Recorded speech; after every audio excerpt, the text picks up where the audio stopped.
महानुभाव पंथांची काशी समजल्या जाणाऱ्या अमरावतीच्या रिद्धपूर येथील आश्रमात मठाधीश प्रमुख सुरेंद्र मुनी तळेगावकर व बाळासाहेब देसाई यांनी मठात सेवेकरी असलेल्या 17 वर्षीय अल्पवयीन मुलीवर शारीरिक बळजबरी केली। यात मुलगी 8 महिन्याची गर्भवती असल्याचा धक्कादायक प्रकार उघडकीस आला आहे। यात शिरखेड पोलिसांनी 4 जणांविरुद्ध गुन्हे दाखल केले असून त्यांना अटक केली आहे। विशेष म्हणजे या प्रकरणात मुलीची मावशी व मामा हे देखील सह आरोपी असून त्यांना देखील अटक करण्यात आली आहे। गर्भवती असलेली तरुणी आश्रमात सेवेकरी म्हणून मठाधीश प्रमुख सुरेंद्र मुनी तळेगावकर यांची सेवा करत होती। मात्र आश्रमातील मठातील तळघरात खोलीत बोलवून मठातील दोघांनी बळजबरीने तिच्यावर शारीरिक अत्याचार केले। यामधील पीडित तरुणीच्या मामा व मावशीचा देखील समावेश आहे। शिरखेड पोलीस स्टेशन मध्ये या प्रकरणी गुन्हा दाखल करण्यात आला असून 4ही आरोपींना पोलीस कोठडी सुनावली असून पुढील तपास पोलीस करीत आहेत।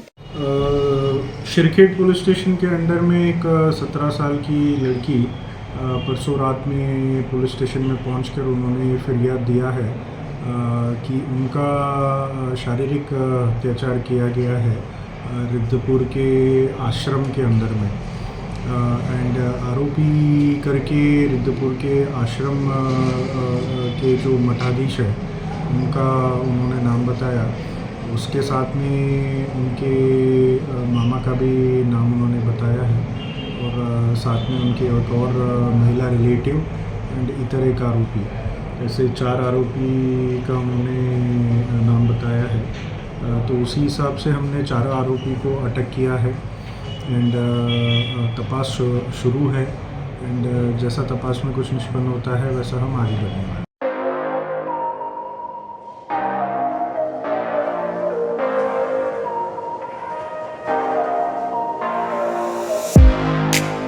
तुम्ही देखील तुमच्या बाईक मध्ये पेट्रोल टाकून थकलाय का?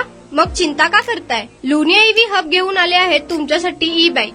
सोलापुरातील ई बाईकचे भव्य शोरूम म्हणजे लुनिया ईव्ही हब।